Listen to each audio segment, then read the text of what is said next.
کا feed back دیکھ لیں پیپل پارٹی کو پڑتا ہے. تو یہ دیکھیں کتنی کالج آپ کی ٹیم کے لوگ ہوتے ہیں جو آپ کو ڈسکریج کرتے ہیں, اور ہوتے وہ آپ کے ساتھ سنسیئر ہیں, لیکن ڈسکریج کرنے کے پیچھے ان کی بھی ریزنز ہوتی ہیں. پی ٹی آئی کی گورنمنٹ نے ہیلتھ کارڈ انٹروڈیوس کیا تھا کے پی کے میں, وہ سکسیزفلی رن کر رہے ہیں. اب پریکٹیکلی آپ لوگوں سے اگر فیڈ بیک لیں تو لوگ اس پہ علاج کرواتے تھے. اب یہی کام پنجاب میں بھی ہو سکتا تھا, سندھ میں بھی ہو سکتا تھا, اور یہ اس میں دوسرے صوبے میں بھی ہو سکتا تھا, لیکن گورنمنٹ کی ترجیحات نہیں ہیں. اب سندھ میں آپ دیکھیں کتنا ڈیولپمنٹ فنڈز جاتا ہے, لیکن سندھ کی سکھر کی حالت ویسے کی ویسے. کہ بہت لوگ کلیم کرتے ہیں کہ ارتھ کو ہم کیلکولیٹ کر سکتے ہیں, بتا سکتے ہیں. ایون بہت سارے چینلز ہیں انٹرنیشنل ایسے جو کلیم کرتے ہیں کہ ہم ارتھ کوئک کے بارے میں بتا سکتے ہیں. میں کو ریلیٹ کرتا ہوں اسلام کے ساتھ. اللہ تعالیٰ نے قرآن مجید میں زلزلے کی پوری کھل کے بیان کی ہے کہ جس بستی جس آبادی میں گناہ ایک خاص حد سے بڑھ جائیں تو اللہ تعالیٰ اپنے غصے کی فارم میں وہ عذاب زلزلے کی فارم میں ہلا دیتے ہیں. ایسی سائنٹیفک نہ ریسرچ ہے, نہ کوئی ایسا اکوپمنٹ ہے جو کہ یہ آپ کو بتا سکے کہ ارتھ کویکس یہ ٹائمنگ ہے اور اتنی انٹینسٹی کا ہوگا, اس کا میگنیچیوڈ اتنا ہوگا, اور یہ کتنی اس کی ڈیپتھ کتنی ہوگی. جو تینوں پیرامیٹرز ہمیں کیلکولیٹ نہیں ہم کر سکتے. ایک بڑی انٹرسٹنگ چیز ہے آج کل کیا ہوتا ہے کہ وہ کوئی فون میں کوئی اس طرح کی کوئی اپلیکیشن ہے کہ ارتھ کوئک آنے سے چند سیکنڈس یا منٹ پہلے وہ ہمیں پتہ چل جاتا ہے کہ ارتھ کوئک آنے لگا ہے. یہ کیلکولیشنز کس طرح سے ہوتی ہیں, کیسے جانچا جاتا ہے کہ ارتھ کوئک کب آئے گا, کتنا آئے گا, کیا ہوگا؟ 6.5 کا آئے گا, 7 کا آئے گا, یا اس سے ابو میگنیچیوڈ کا آئے گا. پھر ہم اس میں دیکھتے ہیں کہ دن میں کیا کتنی کیجویلٹیز ڈیتھس ہو سکتی ہیں, رات کو کتنی ہو سکتی ہے, ارلی مارننگ کتنی ہو سکتی ہیں. آن دا بیسس آف ہم نے ڈیٹا کلیکٹ کیا لوگوں کا کہ دن میں گھر میں کتنے لوگ افراد ہوتے ہیں اور باہر کتنے ہوتے ہیں. یونیورسٹیز کا نظام تعلیم ہے اس میں وہ اتنا برا ہے کہ اس میں سے جتنا بھی اسٹوڈنٹ باہر آ رہا ہے اس کو کچھ آتا ہی نہیں ہے, ایسے اس کو کچھ پڑھایا ہی نہیں جاتا. یہاں پہ غلطی جو ہے وہ اساتذہ کی ہے, اداروں کی ہے, یا ادارے بنانے والے لوگوں کی ہے, یا اسٹوڈنٹس کی ہے. اب میں نے اکثر دیکھا ہے 8th سیمسٹر جو لاسٹ سیمسٹر ہوتا ہے اس میں بچوں کو اسٹوڈنٹس کو یہ نہیں پتہ ہوتا کہ ہم نے کس انڈسٹری میں جانا ہے. آپ رینڈملی کسی یونیورسٹی میں سروے کریں, لاسٹ سیمسٹر میں جائیں اور ان سے پوچھیں کہ آپ کی ریلیونٹ انڈسٹریز کون کون سی ہیں. 80-90% اسٹوڈنٹس کو ایون انہوں نے انٹرنشپ بھی کی ہوتی ہے تو ان کو یہ نہیں پتہ ہوتا کہ ہمارا جو ڈگری ہے اس کا اسکوپ کیا ہے. مطلب کہ پی جی اے یہ چاہتا ہے کہ کوئی بھی بڑا پروجیکٹ جو ہے وہ باہر سے کسی کو لا کے نہ کروانا پڑے, بلکہ ہمارے پاس اپنا اتنا ٹیلنٹ موجود ہے, اتنے اسکلفل لوگ موجود ہیں, اور باقاعدہ منسٹریز بھی اس حوالے سے موجود ہیں, اتھارٹیز بھی موجود ہیں, تو شاید ان کو یوٹیلائز اس طرح سے نہیں کیا جا سکتا. میں نے خود گلگت ہنزا وزٹ کیا, وہاں میں نے دیکھا لوگوں کو کہ کس طرح وہ اکٹھا کرتے ہیں. وہاں جو لوکل ان کے مقامی لوگ ہیں وہ ان کو چنتے ہیں ریت میں سے اور جو ان کا ادھر واٹر کا نیچرل واٹر کا فلو ہے اس میں سے چنتے ہیں. تو اگر دیکھیں کہ سن 2000 سے جب پاکستان میں موبائل عام ہوئے, ایک نارمل سا موبائل کوئی 3310 اس کا شاید نام تھا, وہاں سے سٹارٹ ہوا. تو اب دیکھیں آپ آئی فون کے لیٹسٹ ماڈل تک انٹروڈیوس ہو گئے. السلام علیکم جی, پوڈ کاسٹ پلس میں خوش آمدید, اور میں ہوں آپ کا میزبان احمد منیب.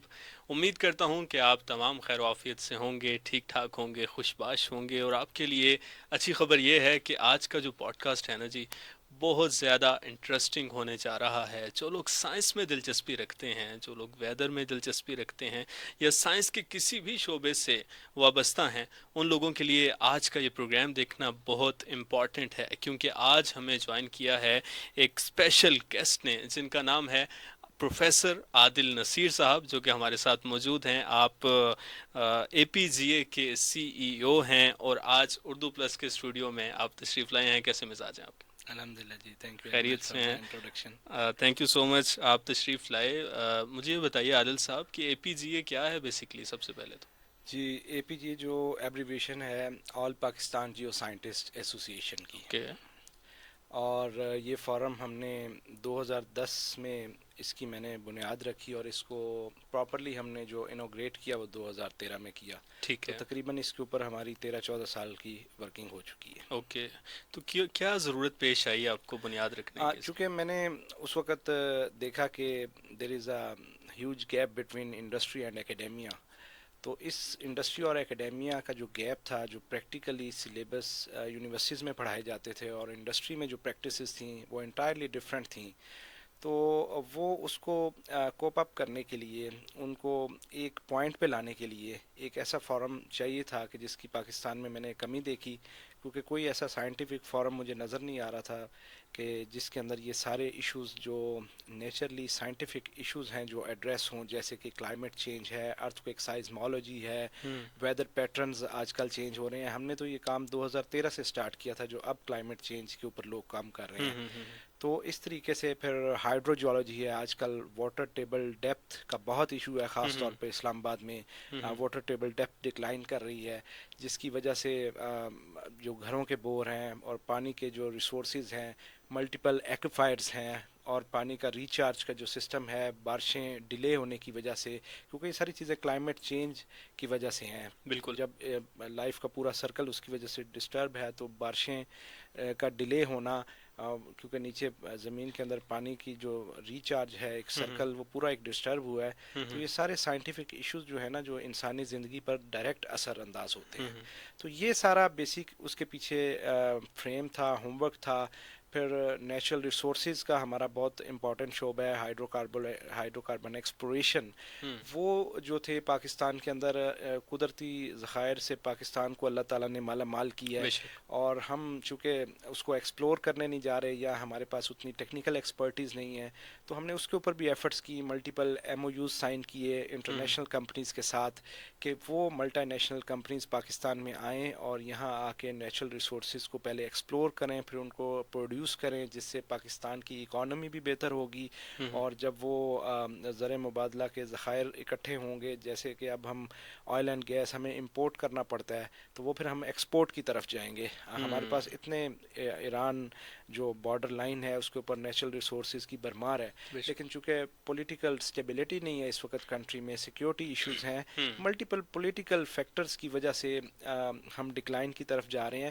تو یہ وہ سارے فیکٹرز تھے جن کو میں نے پرسنلی اینالائز کیا، اور ہوں پھر میں نے خود ایک اپنے سے سٹارٹ کیا. اور الحمدللہ اس وقت پاکستان میں ہمارے 8,000 سے زیادہ اس کے ممبرز ہیں. اسی طرح انڈسٹری آفیشلز جو ہیں، وہ ان کی تعداد اس وقت 500 پلس ہے، جو کہ سارے ٹیکنیکل سائنٹیفک کمیونٹی کے لوگ ہیں. تو یہ کیا بات پاکستان میں اس وقت سب سے بڑا فارم ہے. اور اس میں ہم نے ابھی جو سٹارٹ کرنے جا رہے ہیں وہ نیشنل سینٹر فار ایکسیلنس ہے، جو کہ ہے ہماری اوکے پچھلی ایفرٹس تھی آن انرجی اینڈ کلائمیٹ. تو یہ نیشنل سینٹر فار ایکسیلنس کا بھی آئیڈیا میں نے خود جنریٹ کیا ان ہوں کنٹری کی نیڈ کو دیکھتے ہوئے، ہوں اور باہر کی دنیا کس طریقے سے سائنٹیفک ایشوز کو ایڈریس کرتی ہے، کام کرتی ہے، ہوں پریکٹیکلی ان کی انڈرسٹینڈنگ کیا ہے. پاکستان میں پریکٹیکلی ایک عام عوام کی انڈرسٹینڈنگ ہے، ایک سائنٹیفک کمیونٹی کی ہے. ہوں تو ان کو سنکرونائز کرنا بہت ضروری تھا. ایسے تو ہی. یہ بیسک کانسیپٹ ہے اس کے پیچھے.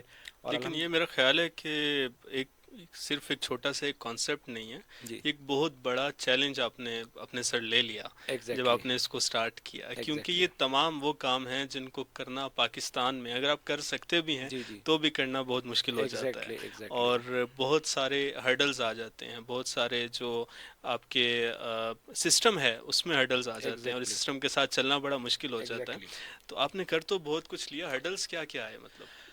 ہرڈلس تو آپ کوئی بھی کام جب کرنے جاتے ہیں ہوں تو ملٹیپل لوگوں کی اوپینین ہوتی ہے. ہوں کچھ آپ کی ٹیم کے لوگ ہوتے ہیں جو آپ کو ڈسکریج کرتے ہیں، ہوں اور ہوتے وہ آپ کے ساتھ سنسیئر ہیں، لیکن ڈسکریج کرنے کے پیچھے ان کی بھی ریزنز ہوتی ہیں. ہوں تو لیکن اگر آپ نے ایک positive vision and mission develop کر لی ہے اپنے مائنڈ کے اندر، ہوں تو وہ آپ کو اچیو کرنا پھر کوئی مشکل نہیں ہے. آپ کوئی ہوں چیز جب انسان سوچ لے اپنے دماغ کے اندر کہ میں نے اس کو کرنا ہے، ہوں تو اس کے لیے اس کو اللہ تعالیٰ راستے بھی دیتے ہیں، لوگ بھی مل جاتے ہیں، ایسے ہی. اور وہ آپ جو ہے نا پروجیکٹ کمپلیشن کی طرف لے جاتے ہیں. اے پی جی اے اسٹارٹ ہو گیا، اتنا عرصہ آپ نے کام کر لیا اس کے جی، اوپر، آگے کیا سوچا ہے؟ اے پی جی اے کو آگے کہاں تک لے کے جانا چاہ رہے آگے ہم اس کو میری جو ایفرٹس ہیں وہ یہ ہیں کہ اس کو ایک قومی ادارہ بنایا جائے. ہیں؟ اوکے. اور چونکہ ابھی ہم جو کلیم کر رہے ہیں کہ پاکستان کی سب سے بڑی سائنٹیفک کمیونٹی ہمارے پاس ہے، ہوں جس میں نے آپ کو جو اس میں ایکسپرٹیز بتائی لوگوں کی، جیسے hydrogeology, earthquakes, natural resources, oil and gas, اور یہ سارے مائننگ، خاص طور پہ مائننگ کا بڑا امپورٹنٹ شعبہ ہے پاکستان میں.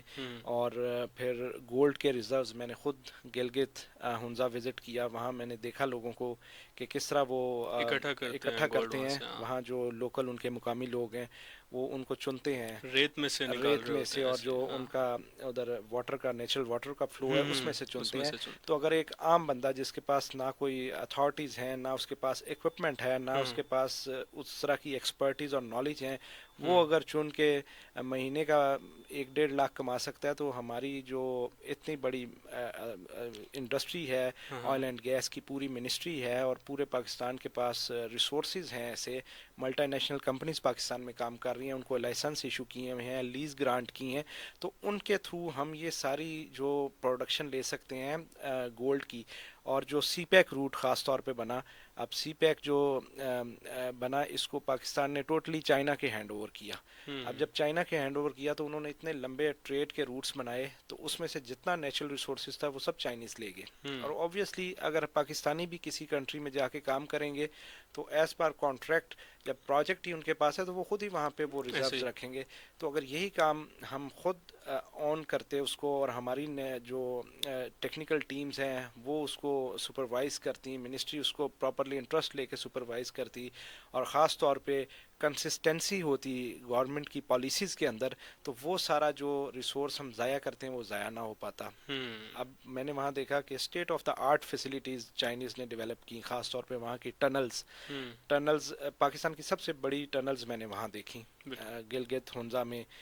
جو ان کا ایک روٹ ہے عتاباد لیک ہے ادھر، تو اس کی بھی ایک خیر ملٹیپل ہسٹریز ہیں. تو یہ سارا کام ہم پاکستانی کر سکتے تھے، جو کہ ہم نے اپنے ریسورسز کو یوٹیلائز نہیں کیا. تو ان چیزوں کے اوپر ہم جو ہے نا ابھی کام انشاءاللہ تعالیٰ اے پی جی اے کرے گا، اور ہمارے پاس نیشنل لیول ایکسپرٹیز ہے.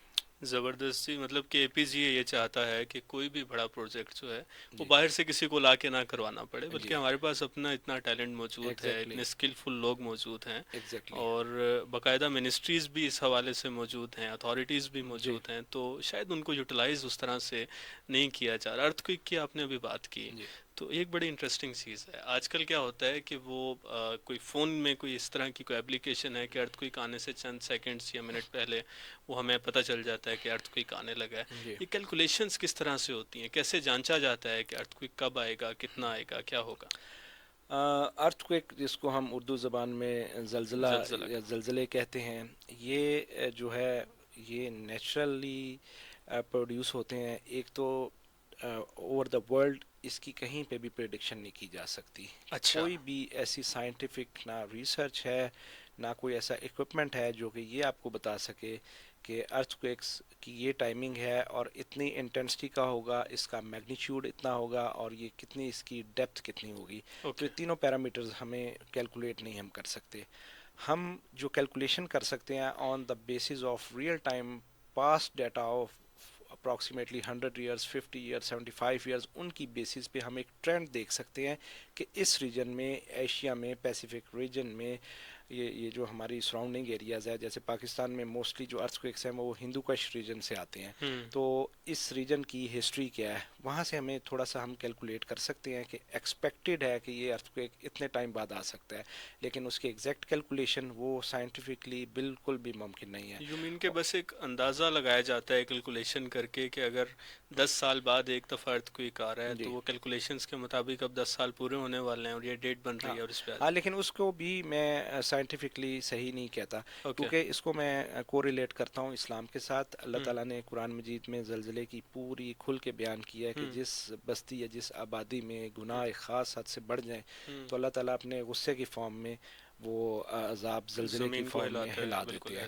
تو اگر ہم دونوں کو کمپیریزن کریں، ایک تو سائنٹیفکلی یہ ہے کہ نیچے زمین کی نچلی تہہ میں بہت ساری گیسز اکومولیٹ ہوتی ہیں، کیونکہ آئرن اور نکل وہاں پگھلا ہوا فارم میں ہے تو وہ گیسز پروڈیوس کرتا ہے. ان گیسز کو اسکیپ چاہیے ہوتا ہے, راستہ چاہیے ہوتا ہے نکلنے کا, اور اگر وہ پانی کے اندر جائیں گے تو اس کو ہم سونامی کہتے ہیں, اور اگر وہ خشکی میں آئیں گے تو اس کو ہم ارتھ کویکس یا زلزلے کہتے ہیں.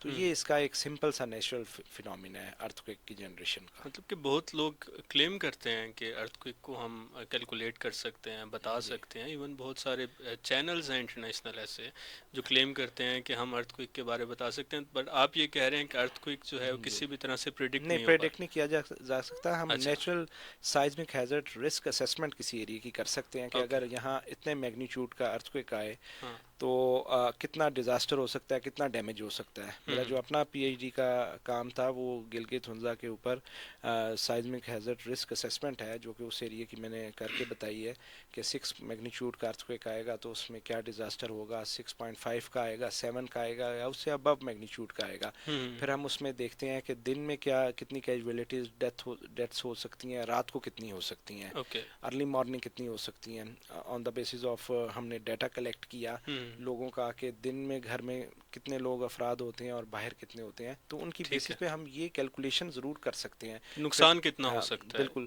پھر ورنیبلٹی آف بلڈنگس ہم کیلکولیٹ کرتے ہیں کہ اوکے, بلڈنگس اس ایریے کی کتنی ہیں. اب جیسے اسلام آباد ہے, یہ اس میں ورنیبلٹی کا فیکٹر بہت کم ہے ایز کمپیئر ٹو راولپنڈی. پرانے گھر ہیں راولپنڈی میں اور ان کی پورلی کنسٹرکشن ہے. پھر آپ کچی آبادیوں میں چلے جائیں اور پورلی کنسٹرکشن ہے تو وہاں پہ کیجویلٹیز ریٹ بڑھ جاتا ہے. تو یہ ہم سائزمک ہیزرڈ رسک اسسمنٹ کسی ایریے کی کر سکتے ہیں. پھر ایج پروفائلنگ ہے لوگوں کی, کتنے بوڑھے افراد ہیں, کتنے ینگ ہیں, کتنے بچے ہیں, کیونکہ جو ارتھ کوئکس کے سائیکلوجیکل ایفیکٹس ہیں وہ بوڑھوں پہ اور بچوں پہ زیادہ اثر انداز ہوتے ہیں. جیسے ایک بچہ ہے, اس کو چھوٹی ایج میں 4-5 سال میں کوئی ایسا حادثہ اس کے سامنے ہو جائے جو پوری زندگی وہ ساتھ لے کے چلتا ہے اور وہ اس کے لیے وہ بیئر کرنا مشکل ہوتا ہے. سائیکلوجیکل امپیکٹس ہیں اس کے. اسی طرح ایک ایجڈ بندے کے ساتھ بھی 65-70 پلس کے ساتھ یہ فینومینا سرکل پورا کرنے کے بعد وہی جی. سارا کچھ چل رہا ہوتا ہے. ٹھیک ہے, ارتھ کوئک کے بارے تو آپ نے ایک بڑی امپورٹنٹ بات بتا دی. اس کے علاوہ بھی سائنسی اعتبار سے بہت ساری چیزوں کی پریڈکشنز کی جاتی ہیں. فار ایگزامپل مونسون کی بارشیں ایک پریڈکشن ہے, ویدر پریڈکشنز ہوتی ہیں. ایون ابھی تو ریئل ٹائم چل رہی ہوتی ہے کہ اگلے 1 گھنٹے میں یہ ہوگا, 2 میں یہ ہوگا. اس کی کیلکولیشنز کس طرح سے ہو رہی ہوتی ہیں؟ یہ پاکستان کا ایک ادارہ ہے جس کا نام ہے Pakistan meteorological department. Pakistan meteorological department اور نیشنل ڈیزاسٹر مینجمنٹ اتھارٹی یہ اوور آل ڈیزاسٹر کو مینیج کرتا ہے. این ڈی ایم اے کے نیچے 4 پروونشل ڈیزاسٹر مینجمنٹ اتھارٹیز ہیں ہر پروونس کی. ٹھیک ہے, تو چونکہ این ڈی ایم اے رسپانسبل ہے جتنا بھی نیچرل ڈیزاسٹر ہو, چاہے وہ فلڈز آئیں, چاہے وہ ارتھ کویکس آئیں, یا کوئی بھی قدرتی آفات آئیں, ان کے لیے گورنمنٹ نے ایک ادارہ بنایا این ڈی ایم اے جو کہ ڈائریکٹ پرائم منسٹر کو رپورٹنگ ہے. اچھا, تو یہ جو ادارہ ہے اس کے نیچے پاکستان میٹرولوجیکل ڈپارٹمنٹ ہے جو کہ کیلکولیٹ کرتا ہے کہ پچھلے سال کتنی بارشیں ہوئیں, اس سے 10 سال پچھلی کتنی بارشیں ہوئیں, اور ہوا کا تناسب کیا ہے, ہوا کا پریشر کتنا ہے, اور ہوا کس رخ سے آ رہی ہے, اور اس کے اندر نمی کتنی ہے, اور پھر وہ اس میں بارش جب ہوگی کتنے ملی میٹر ہو سکتی ہے. کیونکہ آپ نے اکثر نیوز پہ سنا ہوگا کہ اس ایریے میں طغیانی کا خدشہ ہے, تو پھر وہ علاقے خالی کرا لیتے ہیں. اور انفارچونیٹلی ہمارا جو سب سے بڑا المیہ ہے کہ لوگوں کو ارلی وارننگ سسٹم ہے ان کے پاس, این ڈی ایم اے کے پاس بھی, پی ایم ڈی کے پاس بھی. یہ ارلی وارننگ سسٹم کے تحت ایک آگاہی دے دیتے ہیں اور ڈیزاسٹر کو کیلکولیٹ کر کے لوگوں کو بتا دیتے ہیں. لیکن انفارچونیٹلی وہ لوگ جو ہے جہاں پہ بیٹھے ہوئے ہوتے ہیں, کچھ تو اس کا جو فیکٹر ہے پاکستان کی اکانومی بھی ہے, آپ کو اور مجھے کسی ایک جگہ سے اٹھایا جائے تو اس کے لیے ہمیں ایک فائنانس کی ضرورت ہے موو کرنے کے لیے. تو وہ لوگ اب جو وہاں پہ مچھلی گیر ہیں جو کراچی میں ساحل پہ, صرف ان کا کاروبار ہی یہی ہے. اب ان کو آپ جگہ سے اٹھا دیں, ایک تو ان کا ڈیلی کا روزگار, کیونکہ وہ ڈیلی ویجز پہ ہیں, ایک تو ان کا روزگار وہاں پہ ضائع ہوتا ہے, اور دوسرا ان کے لیے موومنٹ مشکل نہیں ہے. تو پھر انفارچونیٹلی جب, اور پھر پاکستان میں کچھ ایسا میکانزم بھی نہیں ہے کہ ان کو آپ امیجیٹلی وہاں سے ریموو کر دیں, یا کوئی ایسی فورس ہو جو ریموو کر دے. تو وہ پھر جب پانی وہاں پہ آتا ہے یا بارشیں بہت زیادہ ہوتی ہیں تو وہ پھر سیلاب جب آتے ہیں تو وہ لوگ اس میں کیجویلٹیز بھی ہوتی ہیں, لوگوں کی جانی اور مالی نقصان ہوتا ہے. خاص طور پہ پاکستان میں یہ جو لوگ جو جانور پالتے ہیں اپنا ڈیلی کا روزگار چلانے کے لیے, بھینسیں, گائے, بکریاں, تو یہ سارا ان کا لائف سٹاک جب ضائع ہوتا ہے تو ان کا اثر ڈائریکٹ پوری فیملیز پہ پڑتا ہے. تو یہ وہ سارے سائنٹیفک ایشوز ہیں جن کو ہم ایڈریس کرتے ہیں. ٹھیک ہے. اچھا، چونکہ آپ تدریس کے شعبے سے جی وابستہ ہیں، ایک یونیورسٹی میں آپ پڑھا بھی رہے ہیں، اور شروع میں ہی آپ نے بات کی کہ جو ایجوکیشنل سسٹم ہے اور جو ہمارا انڈسٹریز کی جی ریکوائرمنٹس ہیں، بلکہ میں کل پڑھ رہا تھا کہ شاید چائنا ایک ایسا ملک ہے جہاں پہ انڈسٹریز بتاتی ہیں کہ اس سال یونیورسٹیز سے کس کس ڈپارٹمنٹ کے کتنے کتنے لوگوں کو نکالا جائے گا، اور وہاں سے پھر ان کو جی جابز مل جاتی ہیں. بٹ پاکستان کے ایجوکیشنل سسٹم میں تو لاکھوں مسائل ہیں. تو آپ نے 13-14 سال جو کام کیا ہے جی ایجوکیشن اس کام کے حوالے سے، اس جی. سلسلے میں، تو آپ کو کوئی ریزلٹس نظر آئے ہیں؟ اچھا، اس میں اب دو تین فیکٹرز ہیں. سب سے پہلے میں فورن ایکسپیرینس شیئر کرتا ہوں کہ ہم، باہر کے ماڈلز کیا ہیں اور ہم، پاکستان میں ماڈل کیا ہے اور امپلیمنٹیشن کیسے ہے. ہم، باہر کی جو ایجوکیشنل انسٹیٹیوشن ہے جیسے ہمارا HEC ہے، ہم، یہ رولنگ باڈی ہے اکیڈیمیا کی، یونیورسٹیز کی. ہم، اسی طرح جو باہر کی ملکوں کے اندر انڈسٹری کی ریکوائرمنٹ ہوتی ہے وہ اکیڈیمیا کو بتائی جاتی ہے کہ بالکل بھئی اس ٹھیک. سال جیسے اب سولر ایک نئی ٹیکنالوجی ہے ہم، رینیبل انرجی کی، ہم، کہ سولر ہم پروڈیوس کر رہے ہیں، لوگ کا ٹرینڈ ہے رینیبل انرجی میں، تو اگلے 5 سال میں ہمارے کنٹری میں ڈیمانڈ سولر کی، رینیبل انرجی کی بڑھ جائے گی. تو آپ اس ڈگری کے اندر اتنے لوگ پروڈیوس کریں تاکہ وہ انڈسٹری میں کھپت ہو جائیں، تاکہ ان کو اپنی فیلڈ بھی چینج نہ کرنی پڑے اور ان امپلائمنٹ کا خدشہ بھی نہ ہو. بالکل تو ٹھیک ہے. وہ ایک پراپر کیلکولیشن کے تحت ان کا جو سسٹم ہے وہ یونیورسٹیز کو الاؤ کرتا ہے کہ آپ ہم، نے اتنے لوگ اس سال ہائر کرنے ہیں. ہم، وہ ہم. پھر ڈویژن کر دیتا ہے پورے کنٹری میں، کیونکہ مطلب جو انڈسٹری ہے وہ بتا رہی ہے یونیورسٹیز نہیں، کو. انڈسٹری نہیں بتاتی. انڈسٹری بتاتی ہے وہاں کے، جیسے ہمارا ہائر ایجوکیشن ہم، کمیشن ہے، وہ ان کے ہائر ایجوکیشن کمیشن کو بتائے گی کہ یہ ٹھیک ہے. نیڈز ہے. پراپر ایک ان کا پروگرام وہ ترتیب دیتے ہیں ہم، اور پرپوزل سبمٹ کرتے ہیں. تو پھر اس کے اگینسٹ وہ یونیورسٹیز کو انسٹرکشنز دیتے ہیں کہ آپ نے اس شعبے کے اندر اتنے لوگ لینے ہیں. ہم. ہمارے ہاں تو اب جیسے ایک ڈپارٹمنٹ چل رہا ہے، اس میں جتنے لوگ آ جائیں تو ایک کی جگہ 2 سیکشن 3 سیکشن تاکہ ریونیو جنریٹ ہو. کاروبار ہے ہاں، بس یہاں وہ پہ تو. ریونیو ہم، وقتی طور پہ تو اس انسٹیٹیوشن کو فائدہ دیتا ہے، لیکن بعد میں وہ گورنمنٹ کو بھی نقصان دیتا ہے، کیونکہ جب ان امپلائمنٹ بڑھے گی تو گورنمنٹ کی کارکردگی ڈائریکٹ اس سے متاثر ہوگی. ہم، تو باہر کے سسٹم میں وہ پھر اتنے ہی لوگ اس فیلڈ میں لیتے ہیں، باقی پھر وہ ملٹیپل فیلڈز جنریٹ کرتے ہیں، ہم. کیونکہ بہت سی نئی نئی فیلڈز ہیں. سائنٹیفک شعبہ جو ہے وہ تو اتنا بڑا ہے کہ آپ ہر چیز میں ریسرچ، اس وقت ہم، ریسرچ اور ڈیولپمنٹ کا فیکٹر ہے. آپ روز نئی نئی ٹیکنالوجیز انٹروڈیوس کراتے ہیں.